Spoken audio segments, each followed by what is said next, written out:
nome é Marco Natali, eu sou um asceta budista e escritor. Eu tenho formação em teologia, psicanálise e em coaching. Peço que tenham paciência comigo, porque eu estou ainda aprendendo a fazer lives e tenho problemas de memória. Peço desculpa também pela minha aparência, porque normalmente eu corto máquina zero o cabelo. Só que eu estou de quarentena e desde fevereiro que eu não vou ao barbeiro. Tá? Essa live aqui não foi ideia minha.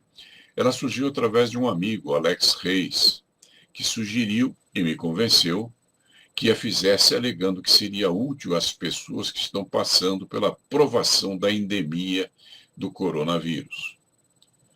Por se tratar de uma troca de ideias sobre filosofia, quero deixar bem claro que eu não sou o dono da verdade e, portanto, só posso falar a respeito daquilo que conheço.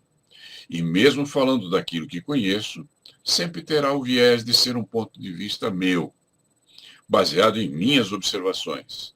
E eu posso estar errado. Se eu posso estar errado, então tenho bom senso de não acreditar em nada do que eu vou falar. Pegue o que eu digo e, se depois de muita análise e observações lhe parecer de bom senso, se você perceber que concorda com a razão e conduz ao bem e ao benefício de todos, só então aceite. E pode, se quiser, viver de acordo com isso. Em que se baseia o que vou passar a você nesta live? Você nunca pode dar aquilo que você não tem. Portanto, eu só posso dar a você aquilo que tenho dentro de mim. E tudo que eu vou passar a você tem influência do estoicismo, do budismo e do cristianismo, que são as linhas filosóficas que eu mais estudei. Em que se baseou o Alex Reis para insistir que eu fizesse esta live?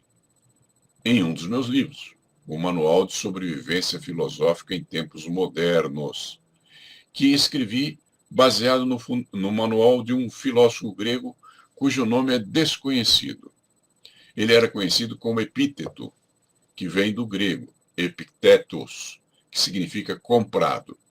Por que ele era chamado de comprado? Porque ele era um escravo comprado, daí esse título. O nome dele era desconhecido. E, por favor, não sei afirmar a você se essa palavra se pronuncia epíteto, epiteto, ou como diz o Google Chrome lá, epiteto.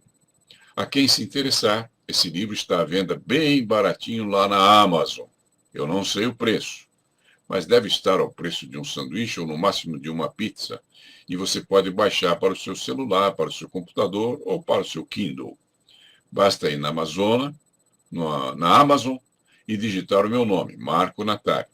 Esse livro tem o título Manual de Sobrevivência Filosófica em Tempos Modernos. Só que foi escrito bem antes de vir o coronavírus, né?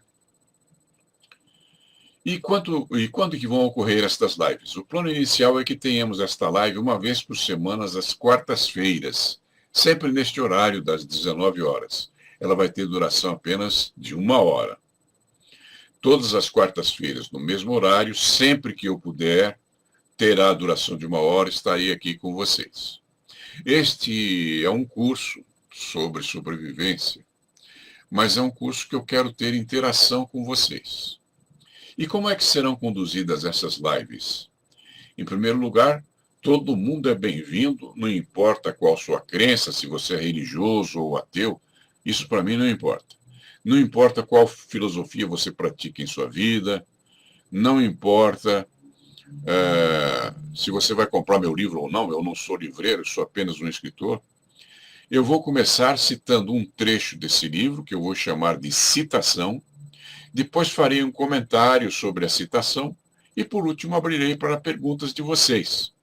E prosseguiremos seguindo esse modelo: citação, comentário e perguntas. Sejam todos bem-vindos. A primeira citação está no prefácio do meu livro e diz: o máximo que os grandes avatares, os gurus e os mestres têm conseguido fazer é apontar o caminho por onde trilharam, sem que ninguém tenha, até onde eu saiba, conseguido percorrer o mesmo caminho através de outrem. Bom, Meu comentário é possível incentivar as pessoas a terem certos procedimentos. O incentivo pode depender de você. Você pode incentivar as pessoas, mas a motivação é um assunto pessoal. Por mais que você incentive as pessoas, se eles se sentirem motivados, o valor é todo deles. Porque motivação é assunto pessoal. Ninguém motiva ninguém. Você, no máximo, incentiva. Os americanos têm um provérbio que diz: você consegue levar um cavalo até a água, mas você não pode forçá-lo a beber, porque isso é um assunto do cavalo, não é seu. Está escrito lá no livro, no prefácio, que eu não acredito nessa história de mestres e discípulos. E por que não? Eu sempre afirmei que ninguém é mestre de ninguém. Eu sou daqueles que creem que o mestre está dentro de cada um de nós. Com certeza você tem o seu discernimento. Você começou quando criança recebendo influência dos seus pais, depois dos seus mestres, depois dos seus amigos, depois dos seus heróis. E isso serviu para você ir firmando dentro de si a sua verdade, que não é necessariamente a verdade dos demais. Cada pessoa tem lá o seu jeito de perceber a realidade do mundo. Portanto, você é o mestre de si mesmo. Eu estou escrevendo para os meus filhos esse livro. Esse livro foi escrito quando meu primeiro filho entrou na faculdade. Isso já faz muitos anos, né? Esse livro foi escrito naquela época. E lá naquele prefácio, naquela introdução, eu escrevi: vocês acompanharam minha carreira como escritor, conhecem os livros e os textos que escrevi e sabem que tenho tentado fazer ver isso às pessoas que me buscam em busca do conhecimento. Mas nem todas as pessoas que deveriam aprender a pensar por si mesmas e prepararem-se por seus próprios meios, movidas por suas próprias experiências, têm tutano suficiente para a tarefa, e algumas desanimam ou desistem. Toda vez que digo que a minha experiência serve apenas a mim e a ninguém mais, sou interpelado por alguém que não consegue dar o primeiro passo. Ao examinar o que sei, verifico que tudo o que sei já existe no mundo e já foi dito por muitos. Ou seja, eu não sou ninguém tão especial. O valor não está no que sei. E por que não? Porque o que sei é tudo feito de minhas atitudes e ações. E cada pessoa tem atitudes e ações diferentes das minhas. Portanto, chegará a outros conhecimentos. Cada pessoa tem a sua vivência, seu caminho de vida. Meus conhecimentos e seus conhecimentos não são relevantes, a menos que você ponha o seu conhecimento em prática. Ou seja, eu criei um provérbio para mim mesmo que diz assim: o que você sabe não tem valor algum. O valor está no que você faz com o que sabe. Então, esse provérbio eu já escrevi há uns 40 anos atrás, e até hoje em dia pessoas atribuem esse provérbio ao Bruce Lee. Eu acho lindo isso, é uma grande homenagem. O conhecimento é algo técnico, mas quando você o aplica, o coloca em ação, você adquire o saber. Porque o saber tem que ser comprovado. Não é uma coisa teórica que você ouviu de alguém. Então, qualquer que seja o conhecimento que chega a você, que você descobre por si mesmo, ou que alguém lhe ensine, você, pondo em prática, você vai saber se aquilo é real, se aquilo funciona. E desse saber é que surge a palavra sabedoria, onde você conclui que para você conseguir ter sabedoria, você tem que aplicar o conhecimento que você tem. E aí você vai peneirar esse conhecimento e verificar o que realmente funciona, o que é realmente válido, e nessa peneiragem você atingirá a sua sabedoria, que não precisa ser idêntica de ninguém, de nenhuma outra pessoa. Ela pode ser uma coisa totalmente sua, baseada em conclusões que você teve através dos caminhos de vida que você percorreu. Ok? Essa é a diferença entre conhecimento e sabedoria.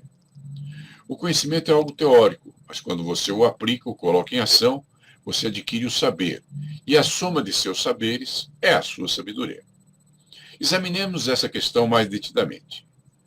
A vida lhe traz uma série de conhecimentos,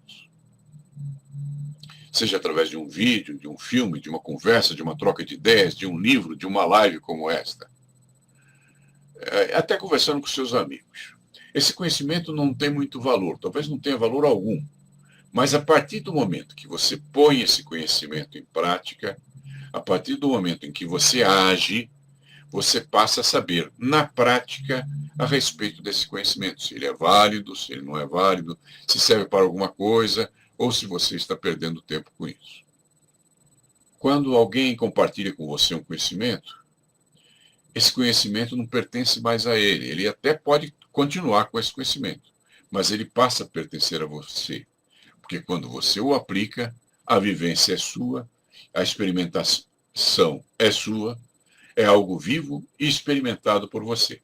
Transformou-se de conhecimento em saber, porque você comprovou na prática que ele funciona. Isso passa a ser uma sabedoria sua.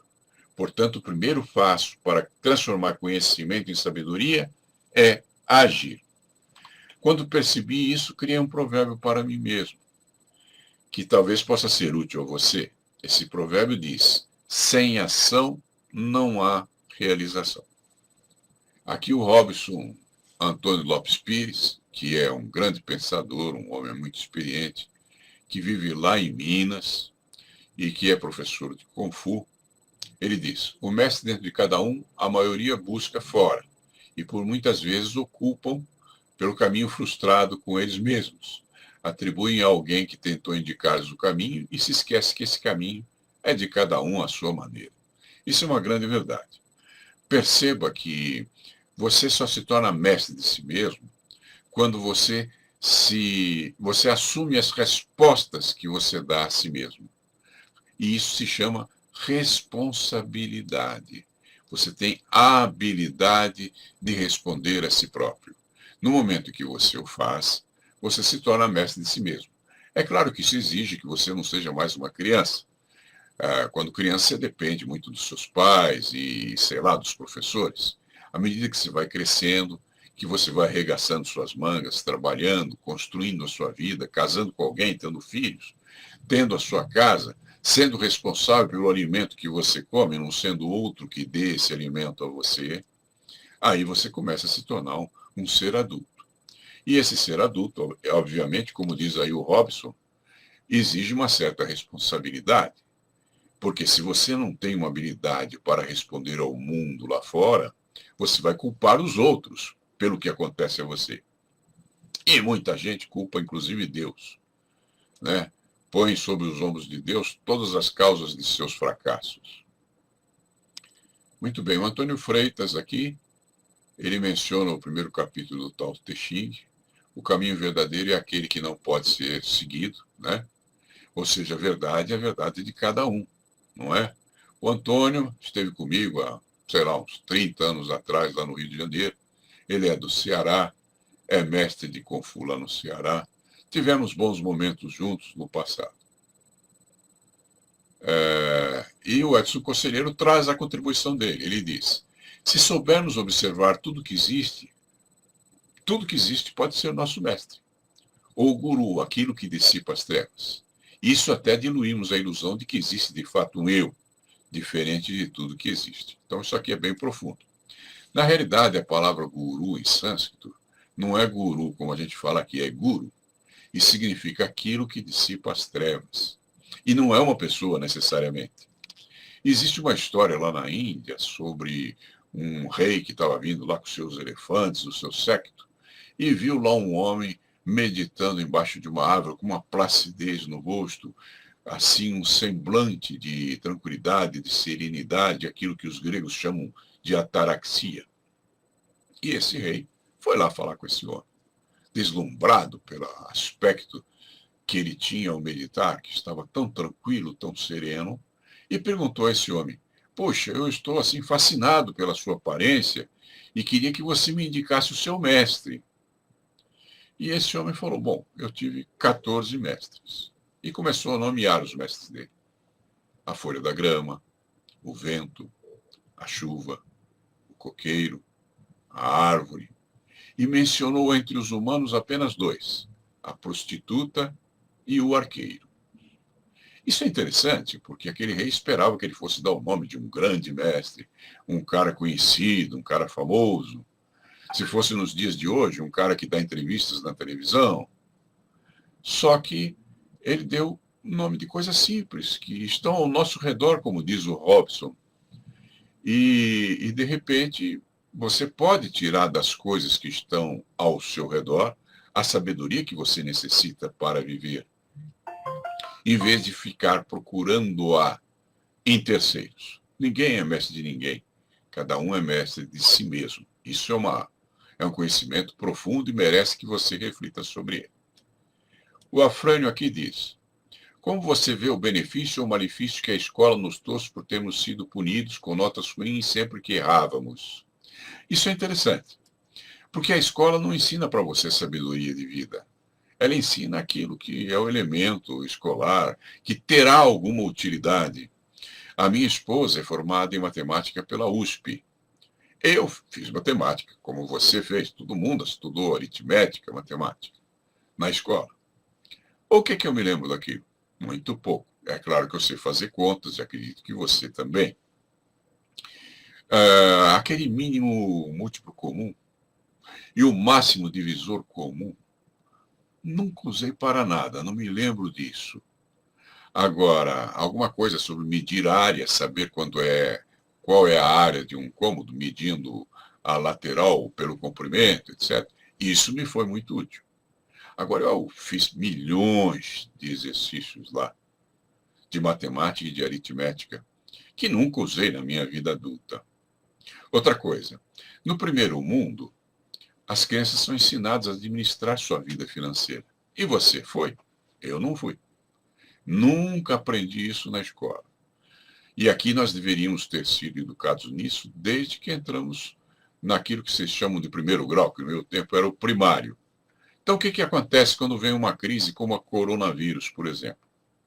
Quem teve uma educação financeira se habituou a guardar um percentual de tudo que ganha, no mínimo 10%. E se você diz, eu ganho pouco, então é mais fácil para você guardar 10% do que um milionário que tem que guardar milhões. Mas eu moro embaixo da ponte, eu sou uma pessoa que estou desempregado. Você precisa guardar mais do que os outros. E aí vem um coronavírus da vida. E você tem que ficar em casa sem trabalhar. É minha opinião, veja bem, eu não tenho opiniões políticas, mas é minha opinião que a carência econômica que vai ser gerada por nós estarmos em casa vai matar mais gente do que o vírus. Só que você que está em casa, se você tivesse uma educação financeira, se você tivesse desde criança sido ensinado pelos seus pais, pelos seus mestres, pelos professores, a guardar uma parte do que você ganha, hoje você poderia ficar em casa tranquilo por alguns meses, porque você teria recursos para a sobrevivência. Tem gente que poderia ficar anos sem trabalhar. Tem gente que vive de renda. Agora, se você depende do seu trabalho, do seu serviço, isso significa que ninguém o educou no sentido de guardar o dinheiro. E se você perder o seu emprego, meu amigo, bom, deixa para lá, porque muita gente deve estar passando por essa situação neste momento e a coisa vai piorar, porque eu tenho visto que esse ângulo aí, essa famosa curva do coronavírus está subindo reto e estamos chegando ao nível do que está acontecendo nos Estados Unidos. Mas nós não estamos aqui para pregar terrorismo, apenas para lembrar você que se você guardar uma parte do que você ganha, digamos, 10% do teu salário todos os meses, ao final de um ano você terá mais que um salário guardado. Por que mais que um? Porque em 10 meses você terá um salário. Você teve mais 2 meses. E sem falar nos juros sobre juros.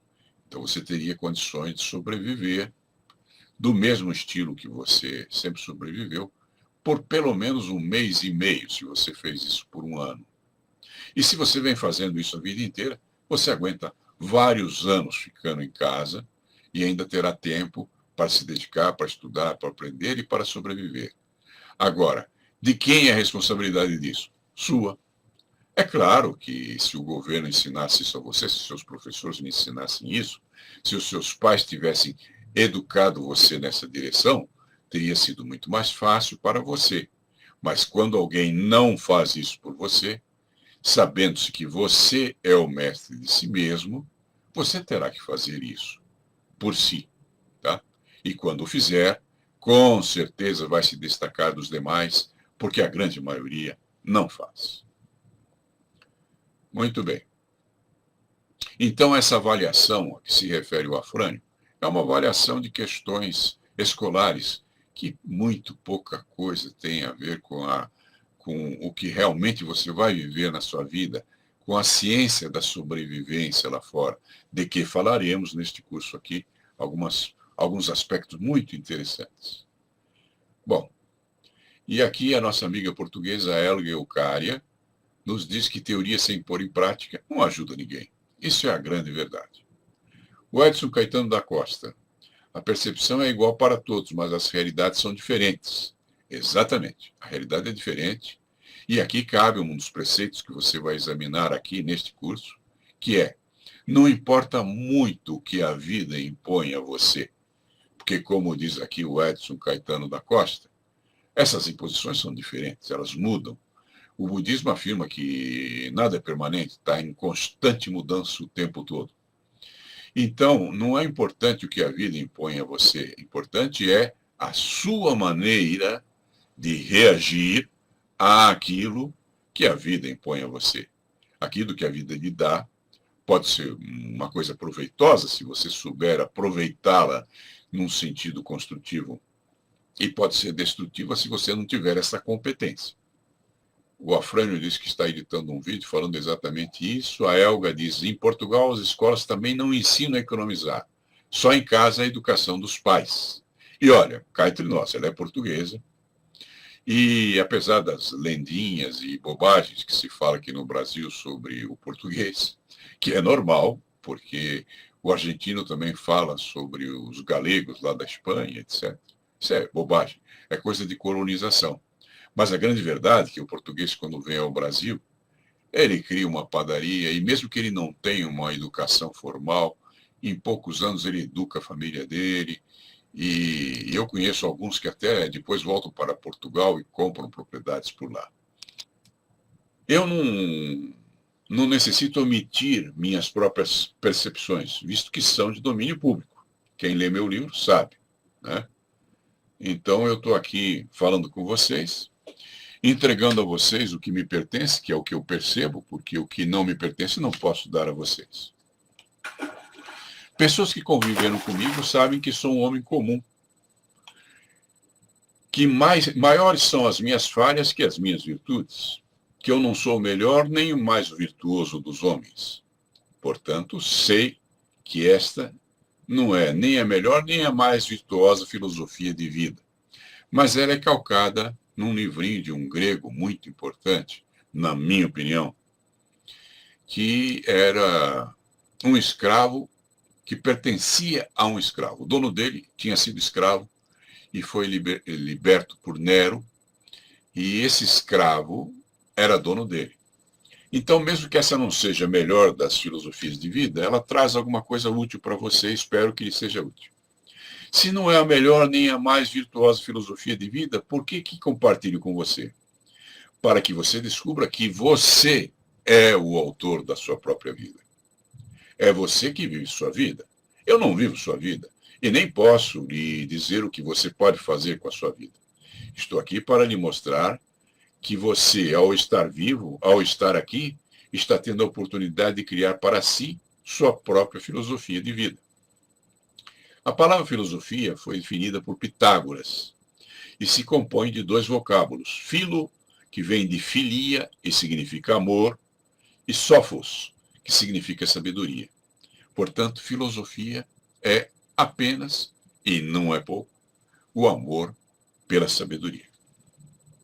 Eu tenho algumas anotações aqui porque eu tenho problemas de memória, então não quero deixar vocês vagando. Eu quero passar alguma coisa de útil a vocês, por isso que eu estou lendo aqui.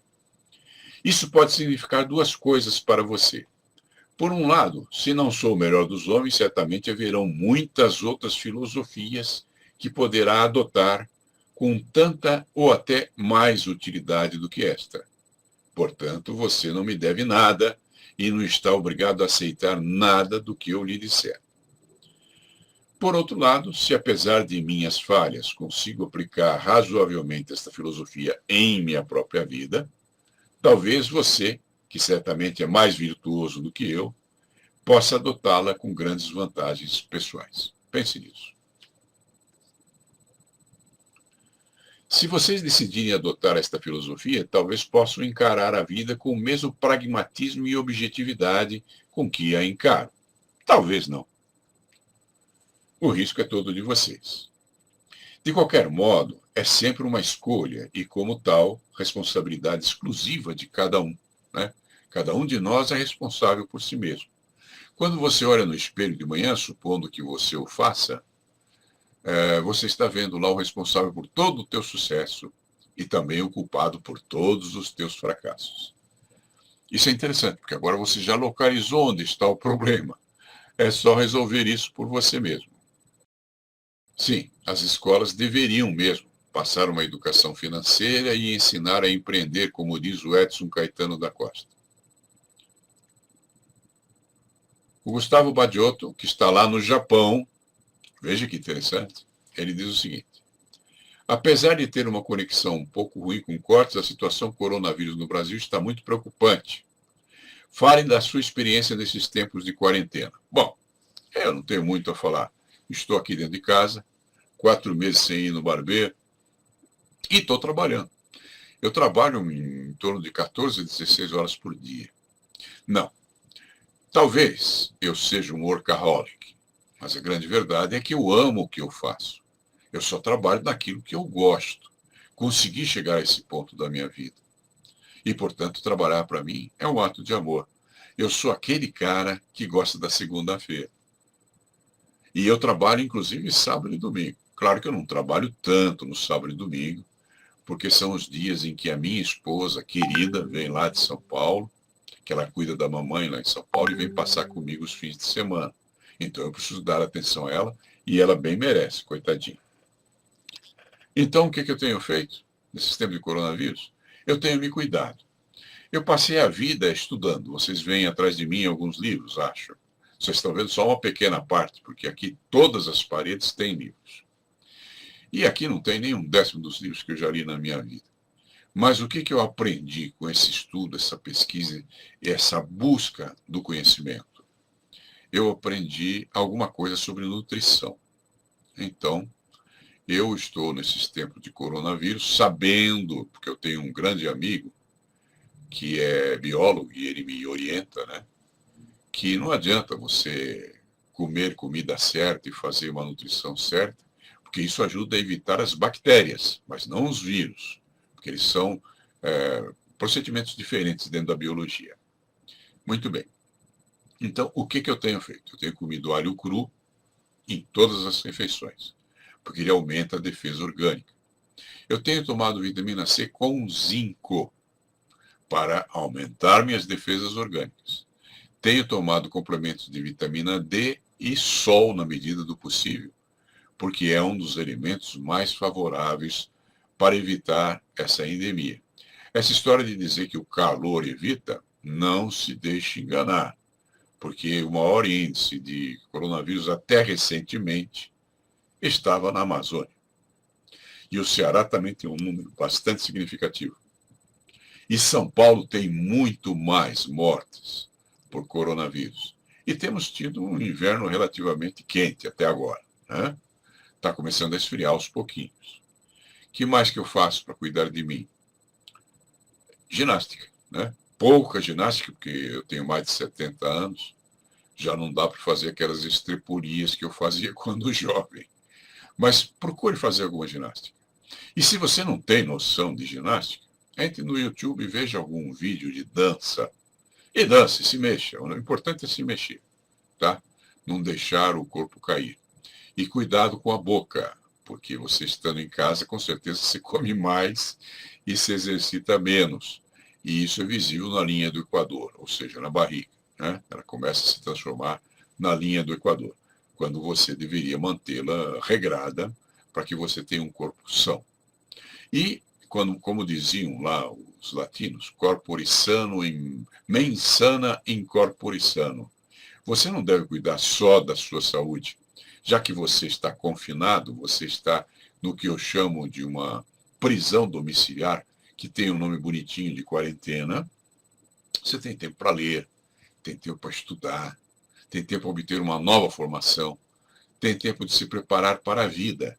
Porque quando acabar a quarentena, eu não sei quando isso vai ocorrer, mas quando ela acabar, muita gente vai estar desempregada. E estando tanta gente desempregada, o número de empregos vai faltar. Só vão sobreviver os mais competentes. Você está se preparando para isso? Espero que você tenha bom senso e que a resposta seja sim. Saudações de Santo Augusto, no Rio Grande do Sul. Nossa, estive lá. Dei aula lá. É verdade. O Leandro Santos. O mestre aponta o caminho, o discípulo segue até encontrar o mestre novamente. Só que agora dentro de si mesmo. Isso é interessante. Na Índia existe um provérbio que diz que quando o discípulo está preparado, o mestre aparece. Só que eles não explicaram direito a coisa. O mestre está dentro de você. Então, quando você crescer, quando você se tornar adulto, responsável, ético, percorrer o caminho do bem, procurar o bem do próximo e do semelhante, então aquele mestre que você anda buscando vai surgir de dentro de você e vai ser útil. E você será útil para a humanidade de alguma forma. O que é que você vai deixar para os seus descendentes, para os seus filhos, para os seus netos? Você precisa deixar um mundo melhor. Melhor do que o que você recebeu. E há um princípio interessante para você adotar aqui. Se você se tornar 1% melhor a cada dia, não é muito, não exige um grande esforço de sua parte. Em um ano você estará, tem 365 dias, né? 365 vezes trabalhado, estará pelo menos 3,5 vezes melhor do que você é hoje. Então, não tente mudar o mundo. Eu fui terapeuta há muitos anos, tive consultório, e eu descobri que as pessoas que tentam mudar tudo em suas vidas não querem mudar nada. Elas usam essa ideia de querer mudar tudo como uma desculpa perfeita para se justificarem. Elas vão dizer, bom, não deu certo, mas eu tentei mudar tudo, era muito para as minhas forças. E isso é um grande erro. Não tente mudar tudo. O Gandhi diz isso, você quer mudar o mundo? Mude a si mesmo. E quando você for se dedicar a essa tarefa de mudar a si mesmo, dedique-se a mudar 1% por dia. Em um ano, você estará 3,5 vezes melhor que hoje. E isso é muito bom. Você vai ganhar mais, você terá aprendido mais, você se preparou mais para a vida, você estará mais adequado, você será um melhor pai, uma melhor mãe, um melhor irmão, uma melhor irmã. Enfim, tudo depende do que você faz, porque isso é, como dizia lá o Robson, sua responsabilidade. Então, assuma a sua responsabilidade. O que é a responsabilidade? Analise a palavra habilidade de resposta, ok? O que é habilidade de resposta? É você estar preparado para a vida. A vida muda continuamente, como diz o Buda. E você está com flexibilidade suficiente para acompanhar a vida? Está conseguindo sobreviver com o coronavírus porque você tem essa flexibilidade? Ou está sendo um pesadelo para você porque você saiu dos trilhos comuns que você trilhava, às vezes nem sempre por suas próprias forças? Sim, meditar é fundamental, como diz o Antônio Freitas. Meditar é fundamental. Meditar é escutar, né, a sua essência, a sua percepção. Hoje mesmo eu tive uma longa conversa com o Alex Reis. O Alex mora lá no Canadá, mas ele está ilhado aqui no Brasil, porque ele estava na Bélgica e aí, por força do coronavírus, ele teve que vir para cá, né? E está ilhado por aqui, longe da família dele, que está toda no Canadá. E para a gente praticar um pouquinho, a gente conversa em inglês uma vez por semana. E hoje trocamos ideias sobre algo parecido com isso. Ele também é budista e trocamos ideias sobre o mindfulness, que é uma expressão americana do budismo, e que implica em você ter uma percepção da vida que vai além do raciocínio. Aquilo que nós chamamos de intuição, de percepção, de sensação, de sensibilidade. Procure cultivar isso. A meditação ajuda muito nesse caminho. A história dos fortes sobreviverem, como diz o Edson Caetano, é a verdade da vida, né? Isso é real sempre, com coronavírus ou não.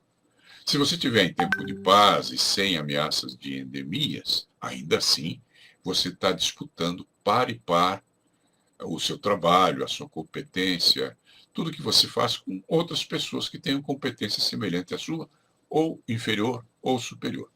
E aí volta a ser sua responsabilidade.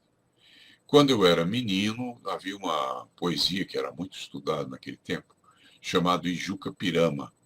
E nós sabíamos de cor, porque eu era um menino assim, meio travesso, e o castigo era decorar a tal da poesia. Só que eu só me lembro hoje de uma pequena estrofe, nem sei se é estrofe, um verso, vamos dizer, que dizia assim: a luta que aos fracos abate, aos fortes só resta exaltar. Pense nisso, ok? Medite sobre isso. Como lidar com as pessoas que criticam o que você faz? Isso é muito interessante. Eu tenho um vídeo a respeito, fiz essa semana. É interessante isso. Você não consegue se libertar das críticas, né? Porque a crítica pertence ao outro, não a você. Né? E aqui cabe uma coisa interessante. Se é do outro e não é sua, você não precisa aceitá-la. Não tome isso como uma coisa pessoal. Se a crítica lhe servir, tipo assim, foi uma coisa que serviu em você da cabeça ao dedão no pé, então você tem alguma coisa a aprender, porque aquela crítica é verdadeira. Se não for verdadeira, deixa para lá, nem pense nisso. Existe um provérbio, eu não me lembro o pensador que disse isso, que se alguém te atira pedras, pegue as pedras, vá juntando umas sobre as outras e construa o seu próprio castelo. O Mário menciona que nós devemos ver além do óbvio, né? Existia uma expressão há uns 30 anos atrás que dizia que o óbvio é ululante. Ele grita, ele está na tua frente, ele berra, ele toma toda a sua atenção. Mas há nuances que você pode perceber se você não prestar tanta atenção nessa gritaria. Então você pode e deve transcender o óbvio, né, para chegar na verdade verdadeira, que em geral é muito simples, muito rasa, muito tranquila. A verdade é sempre simples. Se for muito complicado, então não é verdadeiro. Estão enrolando você. Se você se sai bem, considerando que você é responsável por tudo que lhe acontece, o mérito é seu. Se você se sair mal, o mérito também é seu. Você pode chamar de culpa se quiser.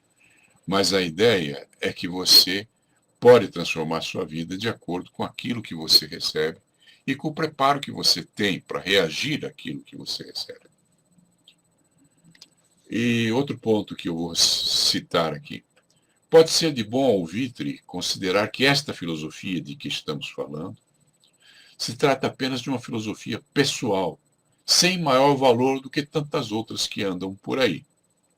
Portanto, considerem que, sendo uma filosofia pessoal, existem outras.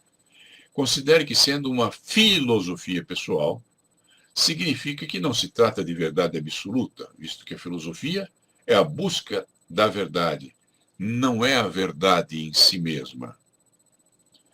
E, por último, leve em conta que, sendo uma filosofia pessoal, significa que não pode atender totalmente às necessidades de mais alguém. Você tem que descobrir a sua própria.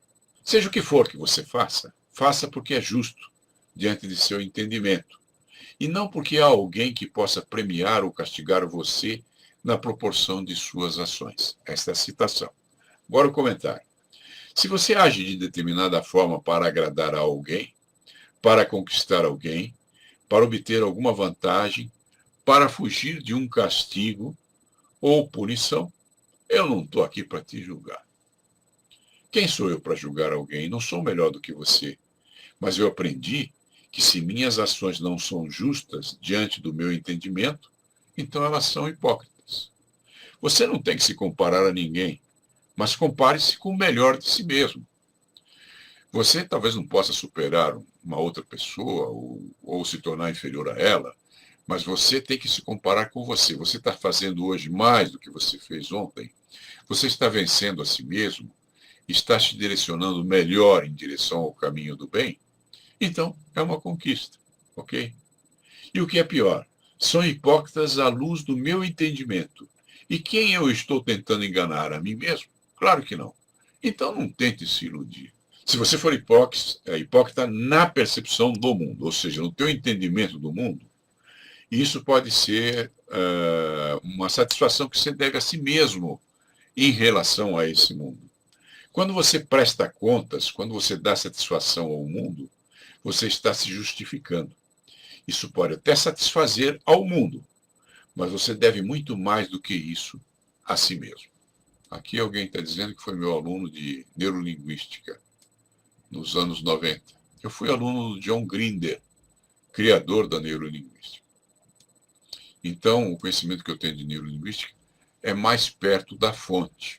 O esforço para conformar os atos da vida ao seu pensamento chama-se virtude. A única recompensa da virtude é a própria virtude. E por que a única recompensa da virtude é a própria virtude? Porque o comportamento que você adota tem origem e se fundamenta em você e no seu entendimento. Se você só é virtuoso para receber afagos, elogios, prêmios e recompensas, qual o valor disso? Seria apenas hipocrisia. Você estaria se comportando assim para contentar ao mundo e não ao seu entendimento. E é ao seu entendimento que você deve um propósito, uma missão de vida, um sentido para a sua existência. Aquele que quer ser bom porque quer ganhar o céu, ele não é bom. Ele é que nem uma prostituta que se vende. Aquele que evita ser mal porque não quer ser condenado ao inferno, além de não deixar de ser mal, é um interesseiro e um covarde, pois só se comporta porque teme. Quando eu era criança, eu ajudava minha mãe, ia na feira, né? E ficava puxando aquele carrinho e ela saía com as, vamos dizer assim, sacolas de compra e me deixava parado perto de um japonês que vendia tomates. E ela voltava lá com as sacolas, colocava no carrinho, saía outra vez, e eu ficava ali ao lado do japonês. E algumas vezes eu ouvia senhoras chegarem para o japonês e perguntar, ele vendia tomates. Esses tomates são bons? O que você acha que o japonês vai dizer? Que o tomate é ruim? Que o que ele vende é uma porcaria? Claro que não. Então, se você já sabe a resposta que ele vai te dar, por que você pergunta? Talvez você devesse fazer perguntas mais específicas. Como é que o senhor rega esse tomate? Em que lugar que o senhor planta? De onde vem esse tomate que o senhor vende aqui? Onde o senhor compra? Qual é a procedência? Teve uma época em São Paulo, isso há uns 40 anos atrás, que descobriu-se que as plantações de tomate estavam recebendo águas de esgoto e estavam cheias de mercúrio. Então as pessoas ficavam doentes quando comiam uma macarronada com molho de tomate. Então, faça as perguntas certas para a vida, tá? Porque aí você vai ter as respostas certas e vai poder construir sua filosofia de vida baseada em fatos e não apenas em opiniões e crenças. Falaremos mais sobre isso nos nossos próximos encontros. Como é que a filosofia pode nos ajudar em tempos de isolamento? Ora, você só tem a companhia de si mesmo, né? Você está em quarentena? Quem é o teu companheiro? Você. Se você tem a sorte de estar em quarentena com algum parente, aí você tem duas coisas. Você pode ter um parente interessante, e isso pode ser interessante para vocês dois conviverem um com o outro, ou ter um parente chato, e você terá uma grande provação a ser superada. E o que te ajuda em ambos os casos? A tua filosofia de vida. Ok? Filosofia é algo que você cria como um valor para si mesmo. Isso distribui para você a tua missão de vida, os teus valores, as coisas que são importantes para você e te permite fazer escolhas melhores. Se você não sabe o que é importante para você, então não há escolha nenhuma a fazer. Eu me lembro de uma passagem daquele autor que escreveu, como é que chama? Alice no País das Maravilhas. Então a Alice está caminhando por um bosque e vê aquele gato que fica invisível e às vezes você só vê o sorriso dele. E depois ela vê o chapeleiro louco, que de louco não tinha nada. Ela pergunta para ele, como é que eu faço para sair daqui? E o chapeleiro diz para ela, aonde você quer ir? E ela responde, em qualquer lugar. E ele fala, então, Você já chegou lá? Se você não sabe para onde você quer ir, meu amigo, você já chegou lá. E talvez o lugar não seja tão agradável quanto poderia ser se você tivesse feito as escolhas mais adequadas. Fez? Se não fez, você está vivendo uma provação. E a quarentena, o isolamento, põe isso à prova. E você vai constatar que isso é um fato. Agora, se você fez as escolhas certas, você está bem, você está protegido, você tem informações suficientes para não se deixar levar pelas notícias fakes, você tem informação suficiente para administrar a si mesmo. E é exatamente isso que é o mestre, tá? Cada um é mestre de si mesmo. Ninguém é mestre de ninguém. Você já andou de avião? O que acontece quando você anda de avião? A aeromoça mostra para você como você vai botar aquela máscara se houver algum acidente ou se faltar ar dentro da nave. E ela diz, se você tem filhos, primeiro coloque a máscara em si mesmo, depois nas crianças. E por quê? Será que isso é egoísmo? Não. Porque se você não tiver com a máscara em si mesmo, como é que você vai cuidar das crianças? Se você morrer, o que vai ser delas? Então, isso não é egoísmo, tá? Você cuidar de si mesmo. Isso é amor próprio, isso é cuidar de si, isso é pensar no outro. E isso é fazer com que você seja uma pessoa responsável e que possa ser uma pessoa útil socialmente. Eu não estou aqui para ensinar nada a ninguém. Quem sou eu para ensinar algo a alguém? Mas para compartilhar minha experiência de acordo com a interação que você torna possível ao fazer suas colocações. Você é importante nesse processo. Se você não estivesse aqui, eu também não estaria, ok? Eu estou aqui para te servir. Essa é uma das minhas metas de vida. Não fui eu que criei essa história, foi Jesus, né? Eu não sou um homem religioso, embora eu conheça, tenha estudado teologia, tenha estudado budismo, etc. Mas Jesus disse que aquele que quer ser maior entre vós, que sirva mais. Então pense nisso. Por que servir mais faz de você uma pessoa com maior sucesso? Porque você vai ser mais amado, mais procurado. Os préstimos que você pode produzir através da sua profissão, do seu trabalho, serão mais apreciados. Então, há uma profunda sabedoria nisso. Nós vamos voltar a falar nesse assunto. E foi uma grande satisfação ter vocês conosco. Obrigado pela presença de vocês todos. Foi interessante o que eu ouvi de vocês aqui, depois eu vou examinar com mais vagar. Eu não sou muito bom nesse negócio de live, é a primeira vez que eu faço, mas eu vou tentar aqui gravar isso e deixar lá no meu Facebook. E você poderá ter como referência mais tarde, examinar um pouquinho, pensar, refletir e se preparar para fazer boas questões, boas perguntas, bons questionamentos, boas colocações na próxima vez que nos virmos, na próxima quarta-feira. Obrigado pela sua presença e até lá.